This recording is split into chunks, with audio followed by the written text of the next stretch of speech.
Existe algo dentro de você que precisa morrer para que uma nova versão sua possa nascer? Como você lida com fins de ciclo, como términos, perdas ou rupturas? E como você se relaciona com dinheiro compartilhado? Mais um tema sensível. Como está a sua relação com a sexualidade? Eu sou a Luane. Eu sou a Laura e esse é o podcast das Jovens Místicas. Hoje nós vamos falar sobre a casa 8 do nosso mapa astral e como ela pode nos ajudar a lidar melhor com temas aí mais profundos, né? E como que a gente pode transformar esses desafios em lições valiosas para a nossa vida.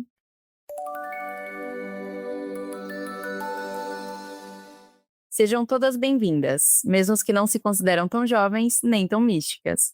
No episódio anterior, a gente falou sobre a casa 7, que é considerada a casa das parcerias, do outro, né? Então acaba falando de namoros sérios, casamentos e sociedades.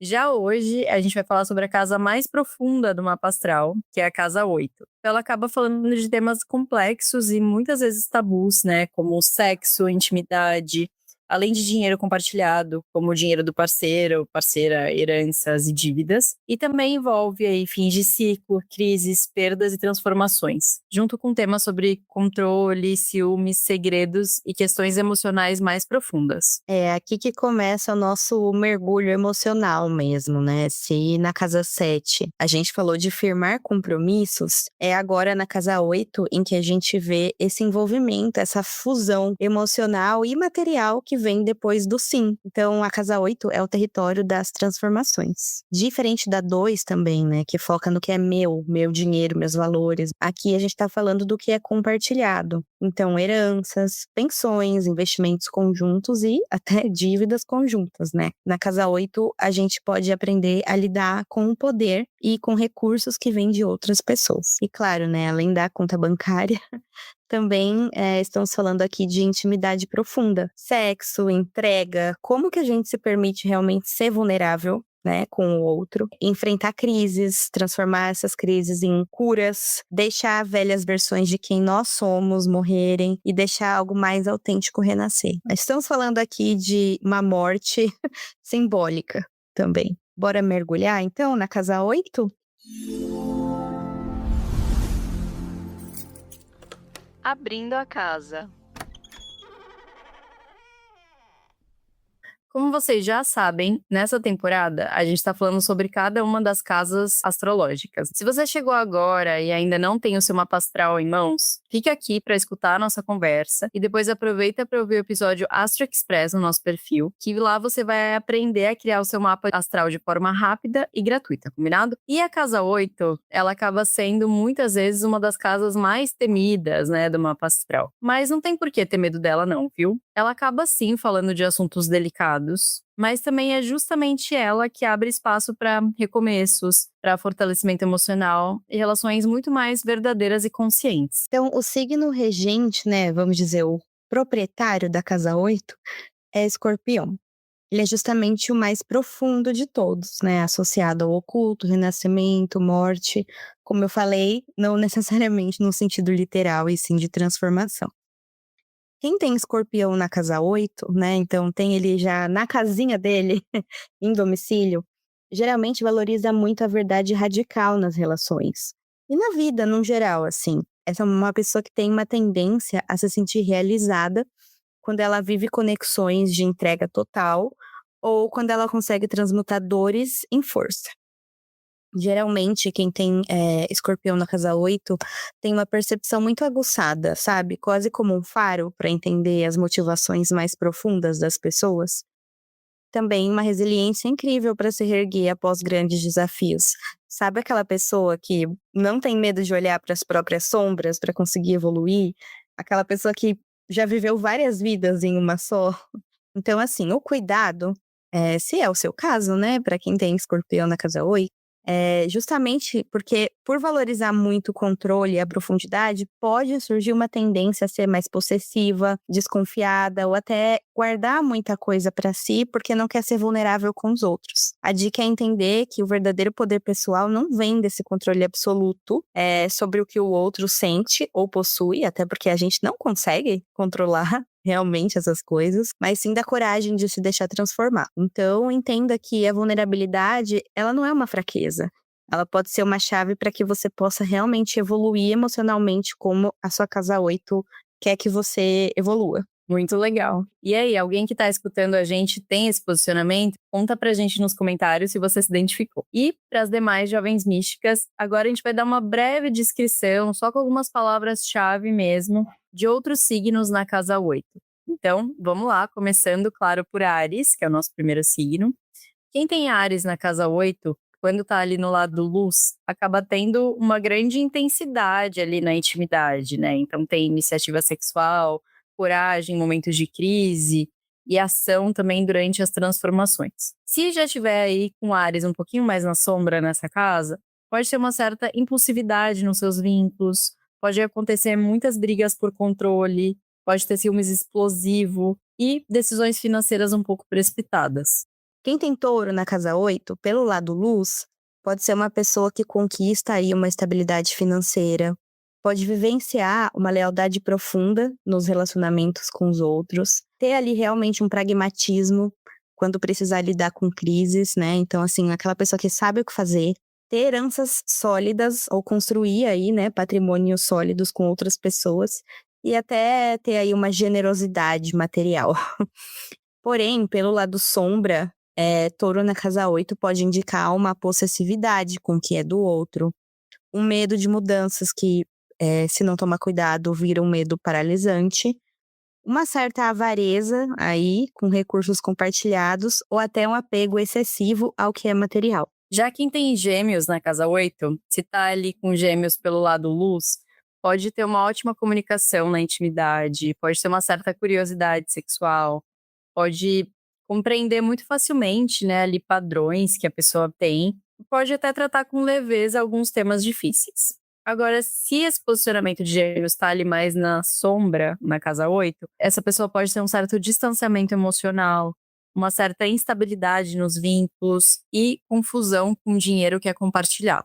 Câncer na casa 8, pelo lado luz, pode representar um grande acolhimento em momentos de dor, tanto que essa pessoa vai receber esse acolhimento, quanto que ela tem essa capacidade de acolher outras pessoas. Pode ter uma intuição psíquica, perceber uma grande proteção mútua com essas outras pessoas e até vivenciar uma cura emocional muito profunda, sentir uma grande conexão com os vínculos ancestrais. Pelo lado sombra, Câncer na casa 8 pode dar aí uma tendência à chantagem emocional, medo de abandono, dificuldade em soltar o passado e até aquele excesso de mágoas guardadas. Então, deixa aí, Câncer.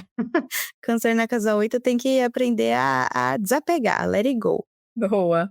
E para quem tem leão, né, na casa 8, se tá ali pelo lado luz, essa pessoa pode ter uma entrega intensa, né, uma lealdade muito grande nos seus vínculos, um magnetismo sexual, uma confiança nessa troca com o outro. Mas se tiver pelo lado mais de sombra e de leão, pode ter um certo ego inflado nas relações íntimas, né, uma certa necessidade de controle, ciúmes e orgulho também, demonstrar orgulho em momentos de crise. Muito bem. Virgem na casa 8, pelo lado luz, pode ser aquela pessoa que tem uma gestão impecável de bens conjuntos, sabe? Ela sabe gerenciar muito bem os patrimônios aí. Pode vivenciar realmente uma cura muito prática, nas áreas mais difíceis da vida, ter uma eficiência em processos ali de regeneração e serviço ao outro. Então, é aquela pessoa que também atua de uma forma muito assertiva na cura e nos momentos mais difíceis. Pelo lado sombra, Virgem na casa 8 pode trazer uma preocupação obsessiva com finanças ou até dívidas, um criticismo excessivo na intimidade, então aquela pessoa que acaba sendo meio cri-cri com o parceiro. Pode ter uma hipocondria, né, aquela pessoa que acha que sempre tá com alguma questão de saúde acontecendo, ou uma neurose com o corpo, mania de controle, enfim, precisa tomar esse cuidado aí.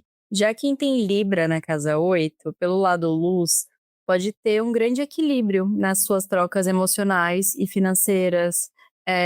Provavelmente, né, preza aí por parcerias muito equilibradas e tem geralmente diplomacia em momentos de conflito. Mas, se tiver pelo lado sombra, quem tem Libra na 8 pode demonstrar ali uma certa dependência emocional, uma dificuldade em pôr limites, medo, né, de conflitos e às vezes pode até se perder assim um pouquinho no outro. Quem tem Sagitário na casa 8, pelo lado luz, pode vivenciar aí uma fé nas renovações. Pode até ser uma pessoa que consegue ter um certo otimismo ou enxergar um pouco coisas boas diante de perdas e crises. Pode perceber aí uma generosidade com recursos alheios, uma sabedoria mais filosófica sobre a morte e até buscar uma verdade oculta. Pelo lado sombra, Sagitário na casa 8 pode indicar irresponsabilidade com dinheiro de terceiros, uma certa negação das próprias sombras ali, aquela pessoa mais escapista, um excesso de riscos financeiros e um dogmatismo em temas que são mais tabus. Já quem tem Capricórnio na casa 8, pelo lado luz, pode ter uma grande responsabilidade com o dinheiro compartilhado, né? Pode demonstrar uma estabilidade emocional e demonstrar muita maturidade em momentos de crise. Mas, se estiver pelo lado sombra, pode ter um certo bloqueio ali na intimidade, uma necessidade de controle excessivo, uma certa frieza até emocional e um grande medo da vulnerabilidade. Para quem tem Aquário na casa 8, o lado luz traz liberdade emocional, uma visão inovadora sobre finanças, aquela pessoa que consegue ter uma visão muito moderna sobre investimentos, objetividade em momentos de crise, quebra de tabus e amizades que são realmente mais transformadoras.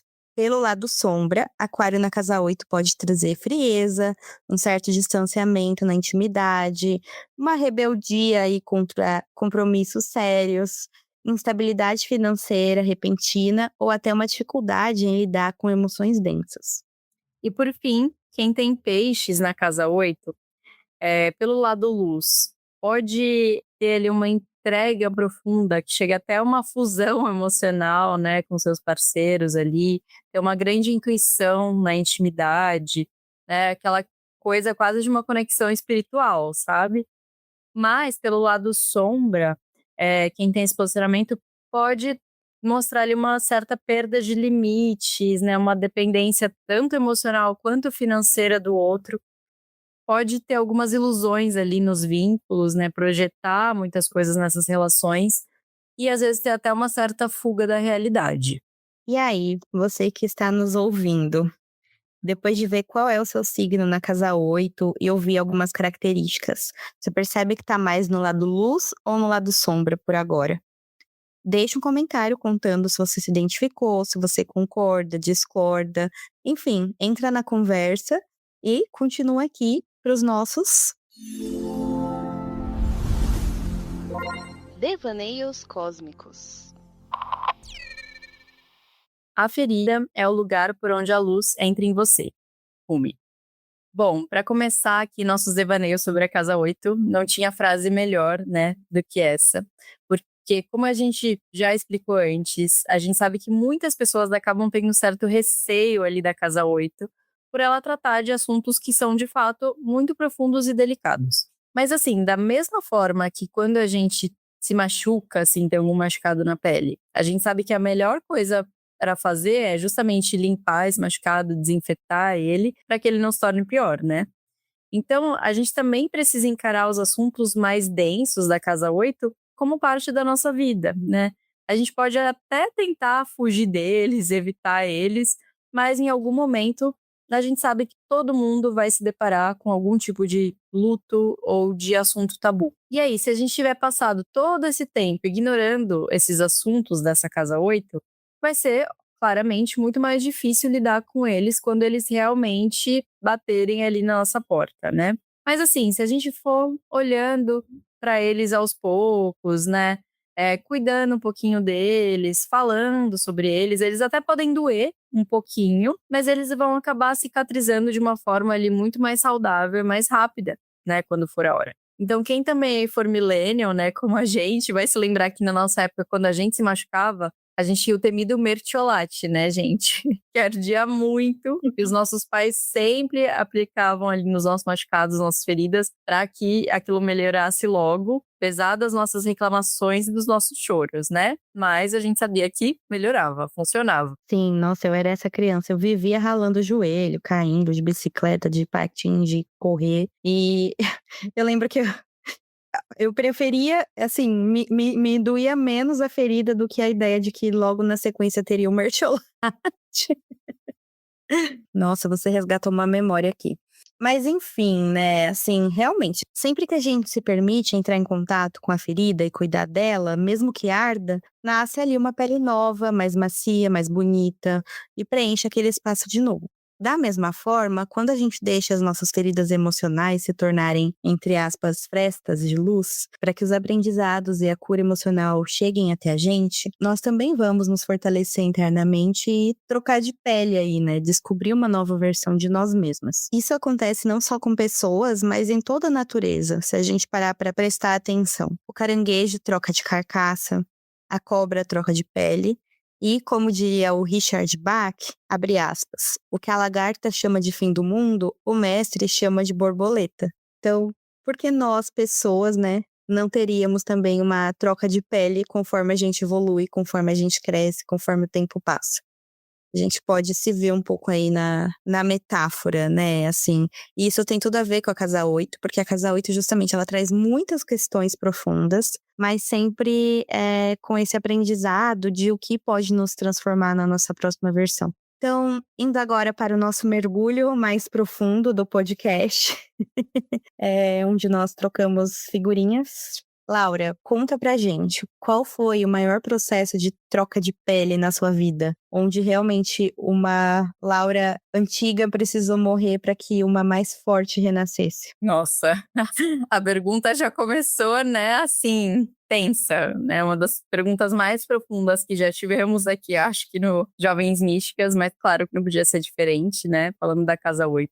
Assim, acho que como uma boa escorpiana, como vocês sabem, né, que eu tenho tanto Sol, ascendente Escorpião, eu acho que eu já passei por diversos processos de troca de pele, assim, na minha vida. Eu reconheço algumas ocasiões, assim, que eu senti isso de uma forma mais forte. Mas eu decidi compartilhar aqui uma dessas ocasiões, né, que eu até acho que já comentei em alguns outros episódios, então acho que até talvez faça um pouquinho mais de sentido para vocês. Mas eu fui uma adolescente muito idealista e muito princesa da Disney, sabe? Eu queria realmente ser a princesinha ali que ia ser salva pelo príncipe e um cavalo branco, né, gente? Pelo amor de Deus. Quanta infantilidade e ingenuidade tinha nesse pensamento, mas eu era muito essa menina. Fui criada muito dessa forma. E nessa época, assim, tanto de adolescente quanto na faculdade, eu tive o privilégio, né, de fazer faculdade em São Paulo, que é onde eu morava com a minha família. Então, eu não tive que sair da minha casa até então. E nessa época, eu tinha realmente uma cabeça que eu falava, eu só vou sair da casa dos meus pais quando eu me casar. Quando eu já estiver num relacionamento muito sério, me casar. Então, realmente, nossa, ali o pai passando a filha para o namorado, o marido, sabe? Assim, eu tinha essa visão que hoje eu vejo que era extremamente tradicional, mas eu tinha muito esse sonho, assim, de princesa mesmo. E aí, o que aconteceram diversas mudanças na minha vida. Teve um momento em que meus pais decidiram voltar para Brasília, que não estava mais fazendo sentido eles ficarem em São Paulo. Meu pai saiu do emprego que ele estava, ele foi decidir trabalhar numa consultoria dele, enfim. Decidiram voltar para Brasília e eu me peguei no momento que eu tinha que decidir. Ou eu ia com os meus pais para Brasília, ou eu ficava em São Paulo. E aqui em São Paulo, eu já morava há muitos anos, já tinha muitos amigos, eu estava trabalhando e começando a construir uma carreira aqui em São Paulo, né? Nessa época eu era analista de marketing, então eu não ganhava um salário que eu conseguiria me sustentar aqui. Naquele momento, meus pais também não poderiam me ajudar muito financeiramente. Então, eu tive que tomar a decisão, né, de vou com os meus pais para a vida que eu já conheço e que claramente seria mais confortável para mim, né, na cidade ali onde eu nasci, onde eu cresci, onde eu tinha família e continuar sob, né, esse cuidado deles na casa deles. Ou eu ficaria em São Paulo, numa situação que não era o que eu tinha imaginado. Seria para morar não só sozinha, mas para morar com desconhecidos, porque eu fui dividir apartamento, porque eu não tinha como morar sozinha. Então eu acho que nesse momento, assim, foi um momento extremamente transformador na minha vida, porque eu tive que deixar ir muitas ideias, assim, né, muito esse lado mais de imaginário, de adolescente, de como a vida deveria ser e quais são as etapas de fato que precisam acontecer na vida, e tive que deixar isso um pouco ir e me abrir para aquela nova situação. E aquilo, assim, me transformou profundamente. Eu amadureci, assim, anos-luz, sabe, tendo essa experiência. Tanto porque eu já comentei também em algum episódio, que eu acho que no 3, que eu tenho 2 irmãos, mas são 2 meio-irmãos, bem mais velhos que eu. Então, eu sou filha única da minha mãe, então eu fui criada muito protegida, também muito mimada, vai, assim, sinceramente, em alguns aspectos. E a partir do momento que você vai morar com outras pessoas que você não conhece, que você vai dividir a cozinha, o banheiro e etc., você vai ver que não vai ser tudo do seu jeito, você vai ter que aprender a conviver, a chegar no meio termo, você vai aprender a dividir as coisas, né, as panelas eram todas da casa e etc. E é isso, assim, então fui de fato me tornar, eu vejo assim, adulta, após essa experiência, né, assim, eu tinha acabado de terminar ali a faculdade, então eu já tinha meus 20 e poucos anos. Eu sei que tem pessoas, né, gente, que chegam nesse nível de maturidade muito antes, mas eu realmente não cheguei e vivi numa bolha até então, assim, mas é isso, eu acho que esse foi um grande processo de troca de pele, porque eu me tornei uma outra Laura, e hoje eu dou graças a Deus por essa transformação, que na época foi muito difícil.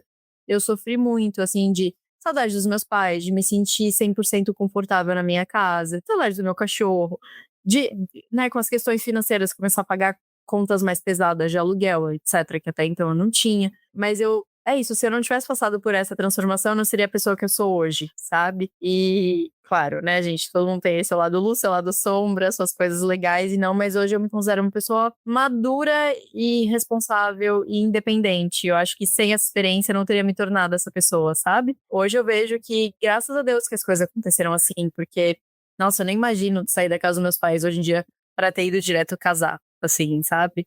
Eu acho que imagina os conflitos aí que eu teria com o parceiro, com essa outra pessoa. É, né, eu era muito imatura. Então, né, claro, vão ter pessoas que tiveram essa trajetória e cada um tem a trajetória que precisa ter também, acredito muito nisso. E a gente passa pelo que a gente precisa passar. Mas é isso, assim, hoje eu vejo que eu, né, me tornei muito mais madura, uma mulher de fato, independente, e hoje eu tenho até essas ideias um pouco mais livres, né, sobre relacionamentos, etc. Acho que por conta muito dessa experiência. Mas é isso, né? Esses processos desafiadores fazem a gente renascer e se tornar novas versões nossas. E, né, isso aconteceu, então acho que no final das contas foi muito bom. Mas não sei se ficou tão claro, Lu. Me conta também, né, sobre a sua perspectiva na sua vida. Já teve também, assim, algum processo de troca de pele maior que você se lembra, que te marcou muito e que te tornou uma versão nova sua? Sim, bom, primeiro um comentário rápido sobre a sua história. Eu acho que é admirável que você escolheu passar por isso. Você se colocou nessa situação e se dispôs a, né, a passar por tudo. Eu tive uma situação um pouco diferente que me levou a aprendizados parecidos. Bom, vou abrir meu coração aqui com vocês também. Eu sempre quis morar sozinha, eu sempre quis sair da casa dos meus pais o mais cedo possível, porque eu sentia falta de ter essa autonomia. Logo que eu consegui ali me organizar, meus pais moravam no interior, eu fiz faculdade no interior, então no último ano da faculdade eu tentei já me organizar para vir para São Paulo novamente, onde eu tinha vivido uma parte da vida já. Eu vim para São Paulo, a ideia era morar sozinha, mas eu acabei convidando uma amiga para morar comigo e nós nos dávamos bem, apesar de sermos diferentes. Só que era quase como morar sozinha, porque a gente tinha horários reversos. Ela trabalhava de noite, eu trabalhava de dia, então assim, era um espaço compartilhado, mas no dia a dia mesmo era meio que cada uma por si, cada uma com seus corres. E um pouco depois disso, 1 ano mais ou menos assim, eu fui morar com o meu então namorado, hoje ex, e ele era o meu primeiro namorado, né, então eu namorava desde os 17 anos com ele, nunca tinha namorado outra pessoa, nunca tinha tido uma troca mais profunda com outra pessoa, e então nós fomos morar juntos ali, era um relacionamento na época de 4 anos, e nós moramos mais 4 anos juntos. O que aconteceu? ali, né, no penúltimo ano, a gente começou a entender que a gente não queria mais ficar em São Paulo, que a gente queria voltar para o interior, ele também era de lá. Então a gente começou a organizar essa mudança de volta para nossa terra. E aí, gente, o meu gêmeos na casa 8, ele atacou muito no meu lado sombra. Só que eu não tinha essa consciência que eu tenho hoje, né. O que que nós decidimos fazer? Nós decidimos reformar uma casa que ele tinha de herança. Então a casa, na verdade, era dele, mas tudo era compartilhado, o nosso dinheiro, os 2 investiam, os 2 pagavam as contas, enfim. Então, aquela casa também era minha, na minha cabeça, assim, a gente não tinha uma união estável assinada, mas eu sei que até juridicamente eu teria esse direito, enfim. Mas eu nunca fiz questão de oficializar nada. Tá. E aí, nós reformamos essa casa. Quando estava chegando perto de se mudar para essa casa, veio uma pandemia. Então a gente, se mudou durante a pandemia também. Fazia pouquíssimo tempo que eu tinha aberto a minha agência com a minha sócia, que eu já contei para vocês em outro episódio. E foi um processo muito intenso, porque assim, claro, eu acho que não teve ninguém que passou ileso pela pandemia. E no meu caso, eu estava ali me vendo empreendedora recentemente e me vendo, numa cidade nova, num lugar novo. Apesar de ser a cidade onde eu tinha crescido, a cidade dos meus pais, mas eu estava ali agora, né, numa situação de minha casa. E aí o que aconteceu, eu não vou entrar em muitos detalhes agora, também acho que não cabe, eu também não quero expor ele, né, como outra pessoa aí na história, mas a questão foi que o relacionamento acabou. Eh, Até antes da gente conseguir deixar tudo do nosso jeito ali, da casa e tal. Como não acabou de um jeito muito amigável, ele muito rapidamente arrumou outra pessoa em coisa de um mês, eu me vi sem ter pra onde ir. Então eu fui pra casa dos meus pais com a Luna, com a minha gatinha, e os meus pais, a minha irmã, assim, eles foram maravilhosos. Acho que realmente se não fosse por eles, aquilo teria sido impossível de atravessar. Mas eu percebi que não dava pra eu voltar a morar com os meus pais, porque eu já tinha me tornado uma pessoa diferente de quem eu era quando eu morava com eles, né. Eu já tinha sentido o gostinho de ter meu espaço, né. Então, pela primeira vez na minha vida aos 25, eu fui de fato morar 100% completamente sozinha, sendo a única responsável pelas minhas contas. Apesar de ser algo que eu já ensaiava ali desde os 17, mas isso só foi acontecer efetivamente com 25. E eu passei por esse processo também, sabe. Só que é isso, diferente de você, não foi uma coisa que eu escolhi, que eu me dispus a fazer, foi algo que eu fui forçada a fazer. E aí eu não tive que ressignificar morar com os meus pais, eu tive que ressignificar morar com uma pessoa com quem eu fiquei por 8 anos. E pela primeira vez me ver ali realmente sozinha, sabe. E foi um processo muito difícil, obviamente, né, mas foi também uma fase de redescoberta, de renascimento real, assim, porque eu percebi a adulta que eu era pela primeira vez, sabe. Como eu estava com ele desde muito nova, eu tinha transitado ali da adolescência para a vida adulta junto com outra pessoa, e num relacionamento realmente muito próximo. Então foi a primeira vez que eu pude enxergar quem é a Luane adulta e o que que a Luane adulta gosta de fazer, sabe. Como que é a casa da Luane adulta, sem a influência de uma terceira pessoa ali. Então, foi um processo muito legal, eu até já comentei aqui, né. Eu ressignifiquei, retomei hobbies de infância, eu descobri que as minhas amizades eram muito mais incríveis do que eu imaginava. Eu me senti muito amada por muitas pessoas ali que eu já tinha na minha vida, e percebi também que o amor né, e esse preenchimento emocional, ele pode vir de outras formas que não de um relacionamento romântico, né.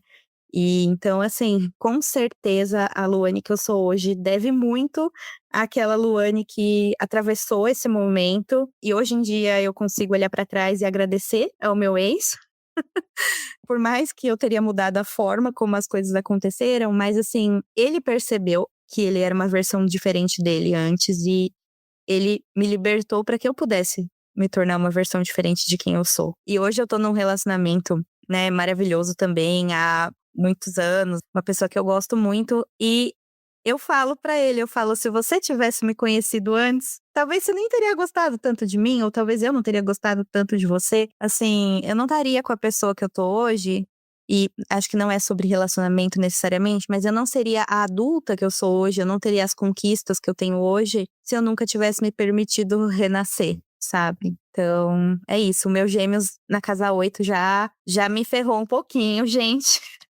Recursos compartilhados. Agora, hoje eu sou muito mais esperta. Mulheres, tenham seus direitos, tá? Não abram mão do que é de vocês por direito, mas também me ajudou pelo lado luz a entender padrões que eu tinha, a tentar enxergar muita leveza no que eu estava atravessando. Então, foi muito bom também. Ai, que lindo, Lu. É isso, né? A gente passa por momentos desafiadores na nossa vida que, quando você tá vivendo eles, parece que você não vai conseguir, que você não vai aguentar passar mais um dia ali. Mas é isso, né, gente? O tempo acaba ajudando aí a curar, ou pelo menos amenizar a maioria das feridas, né? E depois de anos, quando a gente olha aquilo, a gente fala, nossa, na maioria das vezes, né? A gente fala, que bom que isso aconteceu, que bom que essa transformação aconteceu. É isso. Não foi da melhor forma, poderia ter sido menos sofrido, mas são esses momentos que fazem a gente se tornar que a gente é, né, assim. E eu achei legal, Lu, que você comentou, né, que você tem gêmeos na casa 8. Eu também tenho, né, como vocês sabem, gente, eu e a Lu temos o mesmo ascendente em Escorpião, então faz as nossas casas cortarem aí basicamente nos mesmos signos. Mas eu, sinceramente, acho que eu ainda não integrei esses gêmeos na casa 8 pelo lado luz. Porque nos momentos de crise, no primeiro momento, a primeira coisa que eu faço é me distanciar emocionalmente. Então, que é bem uma característica de gêmeos na sombra, né, na casa 8. Porque eu acho que eu sinto tudo tão intensamente aí nessa, provavelmente por ser escorpiana também, que eu preciso primeiro eu entender o que eu tô passando, sabe? Eu digerir aquilo e falar, ai, tá bom, é isso, antes de eu de fato comunicar para outras pessoas, eu pedir ajuda para outras pessoas, sabe? Ter essa troca. Mas isso, num primeiro momento, faz eu ter um certo distanciamento emocional, né? Me distanciar dos meus vínculos, então gera uma certa instabilidade ali. Então, é algo que eu ainda preciso evoluir, assim, de ter essa leveza maior nesse momento de crise que um Gêmeos na casa 8 pelo lado luz traz, né? Eu acho que hoje em dia eu consigo falar mais com leveza sobre diversas questões que já aconteceram desafiadoras na minha vida. Mas é isso, durante o processo ou muito recente, eu levo um tempo para processar, sabe? Como uma boa escorpiana. Então, é isso. Fica aí o meu aprendizado de que eu preciso integrar melhor esses gêmeos na 8. Mas, né, Lu, eu acho que você já acabou falando um pouquinho sobre a próxima pergunta que eu queria fazer para você. Mas eu queria saber, né, justamente, como você lida assim com términos ou fins de ciclo? E se você tende a prolongar eles ou cortar assim de uma vez? Bom, como falamos até no episódio anterior, né, meu gêmeo está na casa 8, mas meu touro está na casa 7, que é a casa de relacionamentos profundos. Então a verdade é que eu sou muito apegada e eu tenho muita dificuldade em encerrar ciclos, tá. Esse é o meu lado sombra, assim. E aí trazendo para gêmeos, né, então eu tento muito, assim, compreender padrões também. O distanciamento emocional, no meu caso, é isso, eu acho que eu fico oscilando ainda, sabe? Tipo assim, eu fico tentando me afastar um pouco da situação, mas ao mesmo tempo, eu sou uma pessoa naturalmente muito nostálgica, sabe? Então, até eu vou dar um exemplo diferente aqui. Já falei né, de um término de relacionamento, mas quando eu encerrei a minha empresa, a minha sociedade, também foi um término de uma coisa, né? Eu tive uma empresa ali por 6 anos e também foi muito doído pra mim, muito doído, assim, porque é isso, eu tenho uma lentidão emocional, vamos colocar assim, pra realmente fazer essa transição, pra realmente virar a página. Então, não diria que eu lido super bem, apesar de eu conseguir enxergar um lado mais otimista, mais leve, enxergar os padrões, mas, eu também me permito ter meu tempo, sabe. Então assim, nossa, eu fiquei meses, né, é isso, procurando outro emprego, entrando, trabalhando em outra coisa, mas eu fiquei meses ainda, tipo, comparando com como era antes, sabe, lembrando de como era antes. Então, pessoalmente, pra mim é um processo longo. Aí até você perguntou, né, se eu tendo a prolongar ou cortar de vez. Cara, eu acho que eu tendo a prolongar a maioria das coisas, tá? É muito difícil pra mim tomar a decisão de encerrar algo, mas assim, já aconteceu também de eu precisar encerrar, né, enfim, outros projetos, outros relacionamentos.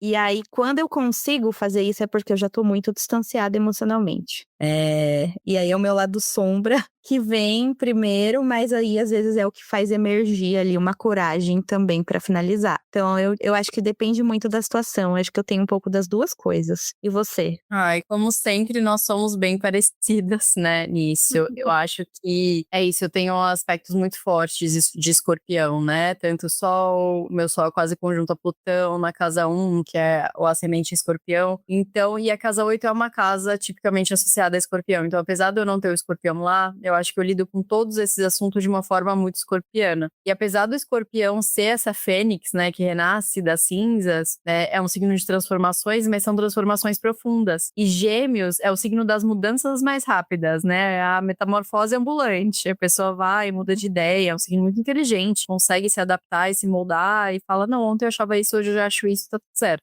E realmente, gente, eu quero muito aprender a integrar esses Gêmeos na casa 8, porque eu também acabo prolongando mais os términos e os fins de ciclo, né? Eu acho que muitas vezes eu vejo que aquilo já não cabe na minha vida, mas é isso, eu acabo tendo um apego tanto às pessoas, quanto aos lugares, quanto a certas coisas ali na minha vida que fazem eu me sentir numa certa zona de conforto, sabe? Então, quando eu me deparo, assim, quando eu, né, percebo, putz, isso aqui já não faz sentido, isso aqui não vai dar certo, mas eu acho que eu tenho uma certa lealdade até com isso, sabe?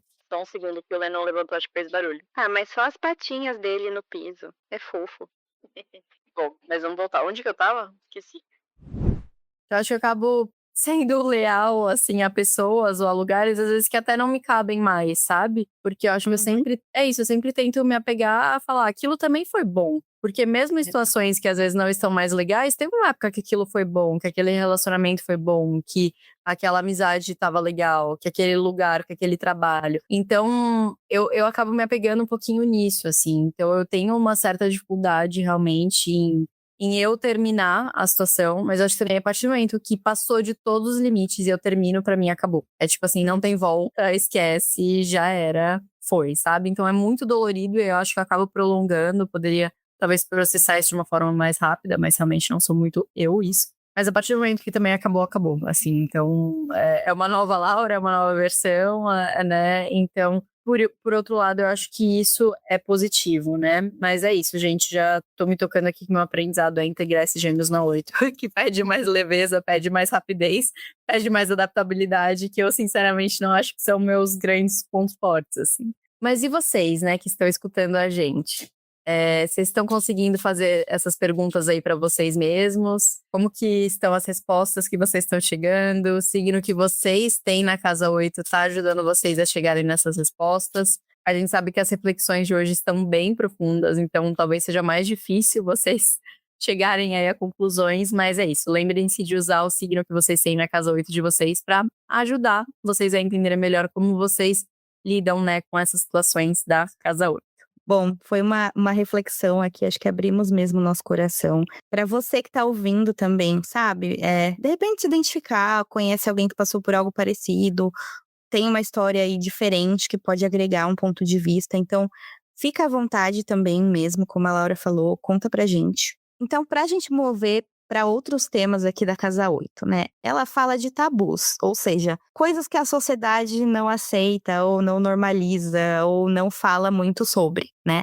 Dentro disso a gente pode colocar aí dinheiro, justamente dinheiro compartilhado, né? Porque uma coisa é a gente lidar com o nosso próprio dinheiro, outra coisa é a gente lidar com as dinâmicas financeiras que envolvem outras pessoas, né? Sexualidade é um tema também dessa casa. A gente sabe que sexualidade é um grande tabu ainda. E também, assim, tudo que é oculto, ocultismo, mas não no sentido, né, necessariamente místico, embora sejamos jovens místicas aqui, mas, assim, tudo que é menos visível, tudo que é mais sob baixo dos panos, tudo que a sociedade evita tocar, sabe? Evita falar, coisas que ainda precisam vir à luz. Diante disso tudo, eu queria te perguntar, Laura.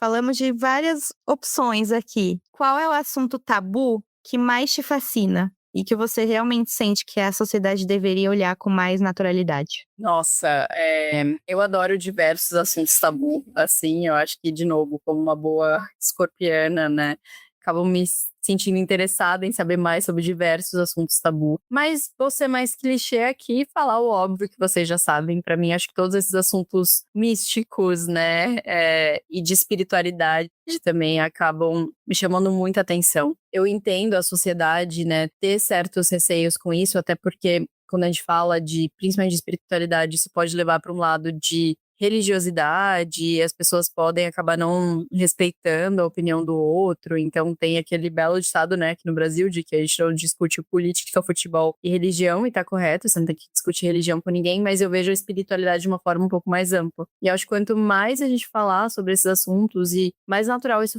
for, e mais a gente ouvir realmente perspectivas diferentes e da forma que as pessoas acreditam, eu acho que mais tranquilo ficaria esse assunto, sabe? Talvez com mais respeito a gente conseguiria lidar com isso. Mas é isso, no geral, além, né, de espiritualidade, todos os assuntos místicos, né, gente? Que são assuntos profundos, né? Astrologia, oráculos, tarô, numerologia, etc. E existe um grande tabu da sociedade quanto a isso, né? Então, hoje a gente, né, criou também esse podcast justamente para a gente poder falar sobre isso de uma forma mais livre e aberta, então mostra aí nosso interesse compartilhado por esses assuntos, mas eu diria assim que dos assuntos que a Casa 8 pode, né, representar, esses são os que mais me interessam. Mas e pra você, Lu? Qual o seu assunto tabu preferido? Assim, acho que de preferido seria realmente o que você falou né, da espiritualidade de formas talvez não tão convencionais, eu concordo com você. Eu acho que quanto mais a gente falar sobre o assunto, mais tolerante também a gente vai ser a outros pontos de vista, a outras religiões, sabe? Acho que mais respeito vai existir. Mas para dar uma resposta diferente da sua, vou só jogar aqui, tá? Igual aquelas capas da Monja Coen. Morte.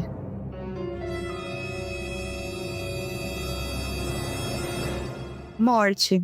Eu não sei porquê, mas eu sempre tive um interesse, talvez realmente meu lado mais escorpiano aí. Não necessariamente assim, tá, gente? Eu não vejo coisa gore, eu não fico vendo cadáver, não é nesse sentido, tá? Mais físico. Mas eu sempre tive muito interesse em entender como que as pessoas, elas veem a morte, sabe? Eu lembro que na época da adolescência eu tive ali um hiperfoco nas múmias, entender como que como que as civilizações enxergam essa vida após a morte e tal. O Dia de los Muertos no México, acho a coisa mais linda. É um dos meus sonhos, uma das coisas da minha bucket list, coisas pra fazer antes de morrer, é vivenciar uma festa do Dia dos Mortos. Enfim, eu sempre tive esse olhar. Porque eu sinto que as pessoas. É isso, as pessoas evitam tanto falar sobre morte e ter contato com esses, né, com coisas que envolvem isso, que justamente é o que você falou lá no começo. A hora que a gente realmente precisa se deparar com a morte, a gente não sabe o que fazer, né? Assim. Então, é isso. Curiosamente ou não, sempre foi o tipo de literatura também que eu gostei. E por uma grande, grande coincidência do destino mesmo, quando eu estava no meu ensino médio, que eu estudava programação, a gente ia fazer um projeto de sistema, né? Um sistema de gerenciamento para uma marca de roupa, de beleza, enfim. E faltando 2, 3 meses para entregar o TCC, a marca declinou. Assim, falou que ia precisar rever. A gente ficou sem tema. A gente ia ter que refazer o TCC de 1 ano e meio em 3 meses. E aí o meu professor, na época, falou: olha, se vocês quiserem, eu tenho um tema aqui que vocês conseguem fazer. Tem uma pessoa disposta a ajudar vocês com isso. Tinha uma aluna de administração que trabalhava no cemitério municipal de Avaré. E ela estava fazendo do lado dela, do TCC dela, um trabalho sobre a importância de digitalizar as coisas. Porque lá eles ainda tinham aqueles livros gigantes de 1800 com sepultamentos, tudo escrito à mão. E ela estava justamente nesse projeto de tentar encontrar alguém que digitalizasse. E nós resolvemos unir o útil ao agradável. As minhas colegas de TCC, elas focaram mais nessa parte de realmente, né, fazer a parte teórica, fazer a monografia, enfim. E eu foquei um pouco mais na parte da programação em si. E, gente, foi tão legal, assim. Eu montei um sistema de gerenciamento de cemitério junto com elas. E assim, eu lembro do gosto que eu tinha de escolher os ícones, os túmulozinhos.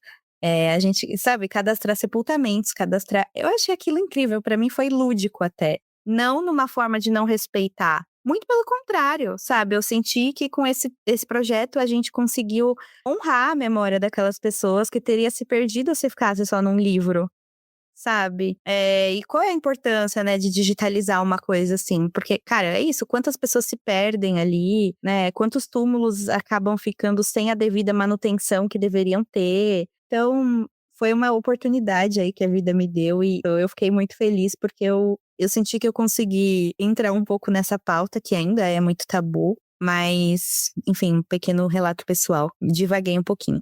Mas é isso, eu acho que as pessoas deviam se convidar a conhecer, não necessariamente realmente aderir a outras visões sobre a morte, mas de repente simplesmente entrar um pouco mais em contato com esse universo, sabe? Acho que a gente talvez até conseguiria levar algumas coisas com mais leveza. Bom, e agora fica aí um gancho para quem estiver nos ouvindo. Conte pra gente qual é o grande tabu que você gosta de falar sobre. Pode ser dinheiro, sexualidade ou os temas que eu e a Laura falamos. E vamos deixar também, né, Laura, algumas reflexões extras. É isso aí, gente. A gente vai deixar agora umas reflexões para vocês pensarem com calma por aí. Se preparem porque elas são profundas, mas se vocês tiverem um caderninho, alguma coisa, já vou anotando para vocês irem refletindo. Então vamos lá, começando. O que em você precisa ser transformado hoje, mas você ainda tá evitando olhar? Em que área da vida você sente mais dificuldade de let it go? Soltar o osso e confiar no fluxo das transformações, sem tentar controlar o resultado final. Como você equilibra o meu e o nosso nas suas parcerias? É fácil para você confiar o seu dinheiro, né, ou a sua energia nas mãos de outra pessoa? A sua sexualidade hoje é vivenciada realmente como um reflexo das suas vontades, ou você sente que ainda está tentando performar e atender expectativas dos outros? E se deixar ir não fosse perder, mas abrir espaço para algo mais verdadeiro surgir? O que você deixaria aí na sua vida hoje? Nossa, essa é pra fechar com chave de ouro, hein? E assim, gente, se ficar difícil pensar nessas respostas, sem crise, vê com calma o seu signo na casa 8 do mapa, vê o lado luz, o lado sombra aqui na descrição do episódio, anota num caderninho. E claro, se quiser deixar um comentário contando o signo que você tem na casa 8 pra gente, a gente se dispõe também a responder e tentar trazer algum pensamento sobre isso.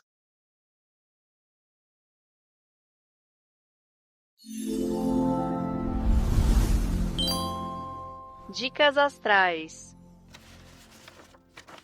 Bom, gente, nessas últimas semanas a gente compartilhou nas nossas redes sociais alguns compilados de dicas astrais sobre todas as casas que a gente já teve episódio até então, né? Do episódio 1 até o 6. E, inclusive, a gente acabou separando essas dicas por filmes e séries, depois livros e depois miscelânea. Várias dicas diferentes juntas.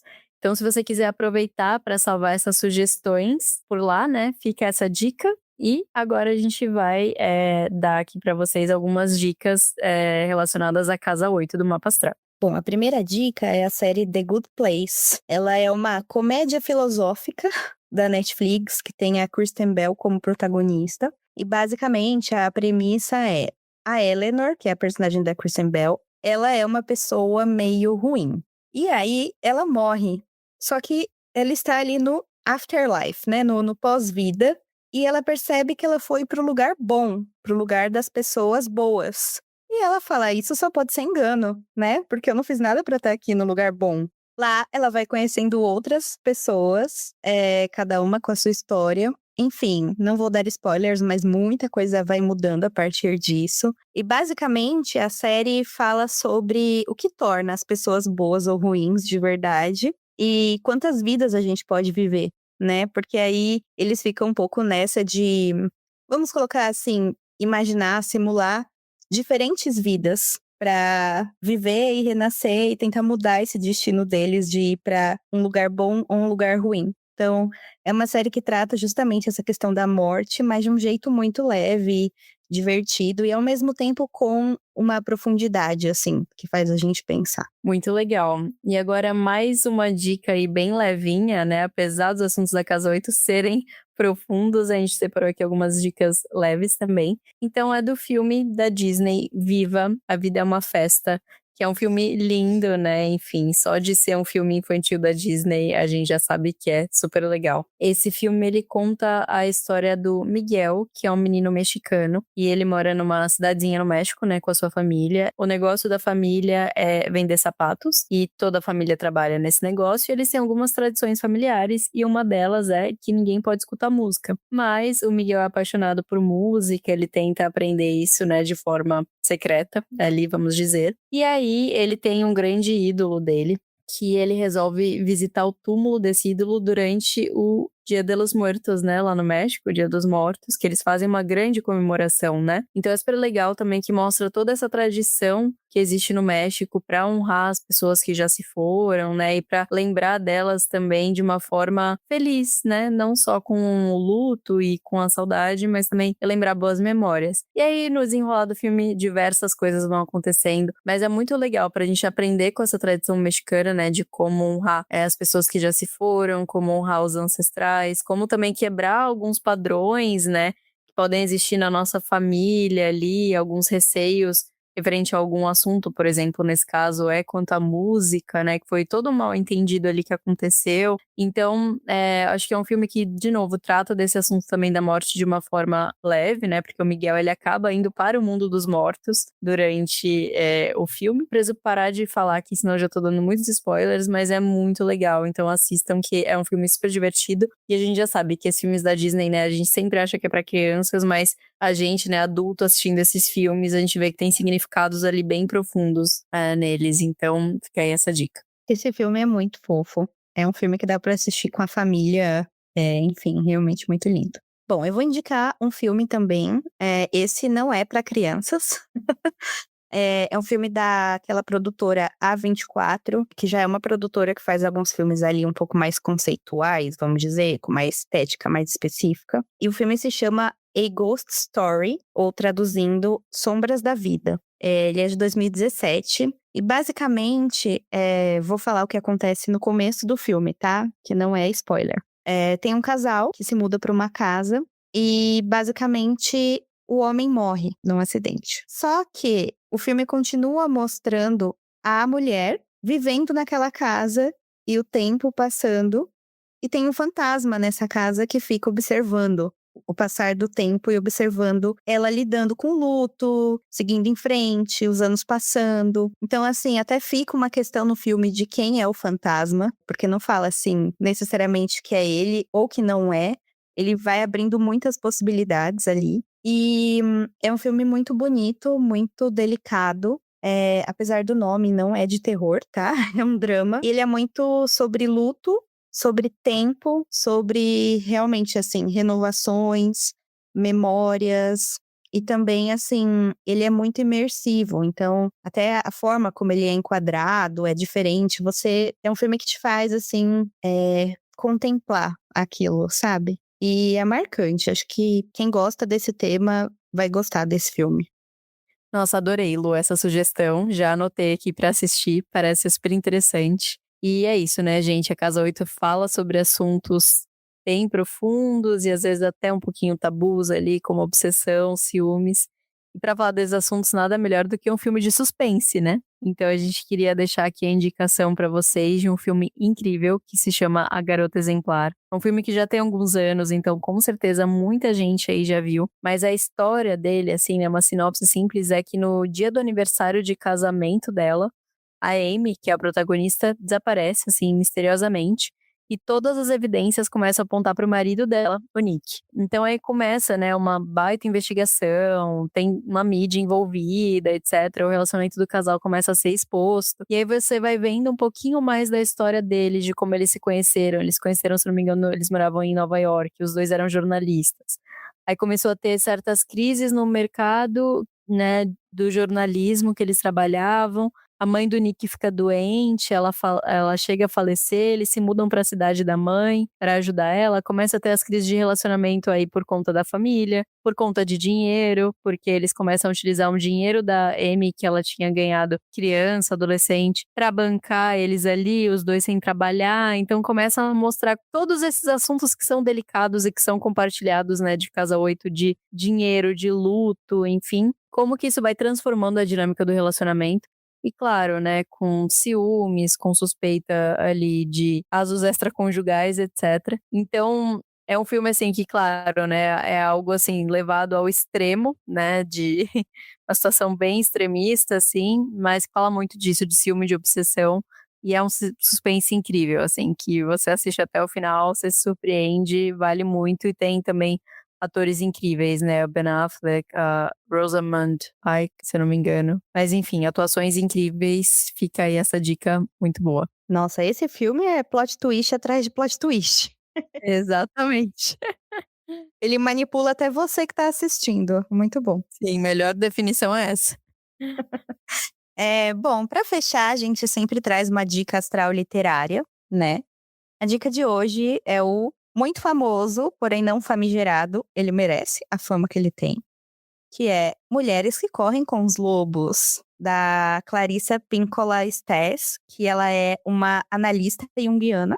E, bom, assim, é um livro que ele poderia ter sido indicado em muitas casas que falamos aqui, porque ele fala de ancestralidade, ele fala de identidade, ele fala, de propósito, mas, acima de tudo, acho que ele fala muito, desse renascimento interno, dessa transformação e dessa cura emocional. Então, é um livro que ele cobre bem todos os assuntos da casa 8, sabe. Justamente porque depois que você já analisou, né, todas essas outras coisas da vida que a gente já conversou nas outras casas, aqui, através de contos e mitos, dá para entender um pouco mais, assim, desse arquétipo feminino, de como a mulher foi, silenciada, né, assim, pela sociedade, de como ela pode resgatar o lado mais selvagem dela, vamos colocar assim. Mas especialmente, sobre como esse processo envolve, sim, muita dor, muita transformação, muita coragem, muita reinvenção interna. Então, para quem ainda não leu, se quiser mergulhar nos temas aí da casa 8, fica a dica. Muito boa essa dica. Bom, gente, agora a gente vai para o nosso querido quadro de encerramento, né? Que a gente traz histórias ou nossas ou de vocês ouvintes sobre a casa específica do episódio. Então hoje a gente vai ter uma história sobre a casa 8, para depois vocês opinarem, né, nos comentários pra gente como vocês reagiriam nessa história, pelo lado luz ou pelo lado sombra. Então, Namastê ou vai se Bom, a história de hoje não é minha, porém é da minha família. Eu acionei o meu grupo de tias e parentes no WhatsApp para trazer essa história. E uma das minhas tias dividiu essa história, na verdade, é do irmão da minha avó. Ele já faleceu, mas eu cheguei a conhecê-lo, assim, eu tenho muitas memórias dele. E ele era uma pessoa incrível, assim, uma pessoa com certeza teria muitas outras histórias para contar. E vamos lá então, né, com a permissão de tio Ditinho, eu vou contar aqui essa história para vocês. Esse irmão da minha avó, ele era o solteirão ali da família, ele foi o único dos filhos, que nunca se casou, ele era muito boêmio ali, então ele vivia, assim, de bar em bar, conhecia todo mundo da cidade, sabe, estava sempre pra lá e pra cá. E ele tinha um hábito um pouco peculiar e ele andava pela rua, às vezes um pouquinho alcoolizado, né, e basicamente ia interagindo com todo mundo no caminho, assim. As pessoas que davam abertura, ele conversava, ele era muito carismático também, então era muito fácil dele fazer novas amizades. E naquela época, ele era mais jovem, não eram realizados velórios ainda nas funerárias. Os velórios ainda eram realizados nas casas das pessoas, até porque era uma cidade de interior, né, ainda existem lugares no interior do Brasil que são assim, ainda é um costume que existe. E, bom, estava ele lá em Avaré, de muitas décadas atrás, andando pela rua, e ele costumava fazer assim: passava pela rua, passava pelas casas das pessoas que ele conhecia, e às vezes ele via a porta aberta, e geralmente assim, ou era um velório ou era um aniversário. Ele resolvia entrar quando as pessoas convidavam sem perguntar pra que era. Ele entrava meio que às cegas ali. E se ele chegasse na casa e visse que era um aniversário, ele já começava a cantar parabéns e esperava pra ver quem que era o aniversariante da casa. Agora, se ele percebesse que era um velório, ele já começava, tipo, assim, parecer uma pessoa mais triste e ficar tipo: "Poxa, que pena, que perda terrível. Nossa", ele fazia uma ceninha, assim, para interagir com as pessoas e aproveitar os comes e bebes, né, da ocasião. E geralmente dava certo. Até o dia em que ele fez isso, ele estava passando na rua, um grupo de amigos estava ali na entrada, na calçada ali, tinham as varandas ali nas entradas das casas, né, e falaram: "Ai, Ditinho, entra aqui no velório". E ele entrou, ele conhecia os donos da casa, mas ele entrou assim: "Nossa, eu não acredito, puxa vida". Ele começou a chorar: "Nossa, o fulano era muito gente boa, muito querido, e não sei o que lá, puxa vida, que pena". E começou a fazer uma cena, até que um dos moradores da casa chegou e falou assim: "Não, mas quem morreu foi a minha mãe, e o fulano de quem ele estava falando estava no ambiente, ele não tinha percebido". Então aí o plano dele de se infiltrar em velórios alheios deu meio errado, ele disse que ele não sabia o que fazer, que ele ficou muito sem graça, e aí ele parou, ele parou de invadir velórios. Essa é a história. E aí, Laura, que você diria? Namastê ou vai se fu Gente, muito bom, sério. Assim, olhando de fora, pra mim é muito namastê, eu acho que é uma coisa muito de cidade do interior, né, poxa, querendo ou não, ele foi convidado, os amigos dele estavam na rua e chamaram ele pra entrar. Então assim, né, talvez a família reagiria de uma forma diferente, né, ou talvez a família reagiria aí para o vai se mas eu achei namastê, assim, eu achei bem interessante. Não sabia que se tinha esse costume, assim, no interior ainda de fazer os velórios nas casas, porque às vezes eu vejo algo assim em filmes, né, e eu falo: "Gente, mas receber a pessoa na casa como se fosse quase uma festa, né, porque tem comida ali e tudo". Eu acho bem diferente. Então, assim, se eu fosse ele e conhecesse a cidade toda, talvez eu só tentaria ir para os aniversários, sabe, os velórios eu evitaria, porque eu acho muito triste. Mas ele já tinha uma relação aí, né, mais próxima com os temas da Casa 8, então ele estava de boa aí nos velórios e curtiu os velórios. Mas pra mim seria muito namastê, gente, eu achei muito engraçado, eu achei Ditinho, seu tio, É. parece ter sido uma pessoa incrível, então adorei, pra mim seria namastê. Mas e vocês, né, aí gente que estão ouvindo, comentem aqui também como que vocês reagiriam nessa história, se o Ditinho aparecesse aí no velório de alguém da família de vocês. Vocês reagiriam com namastê ou com vai se f***? Conta aqui pra gente nos comentários. Ai, ai, é isso, né. Então, vamos ficando por aqui, mas o nosso próximo episódio é sobre a casa 9. Aí a gente já vai para temas ali um pouco mais good vibes. Vamos falar sobre ensino superior, filosofia de vida, espiritualidade, viagens longas e viagens internacionais. Então, vamos nos preparando. Muito obrigada a todas as jovens místicas pela companhia. Acompanhem nosso Instagram, TikTok, @jovens.místicas e até a próxima.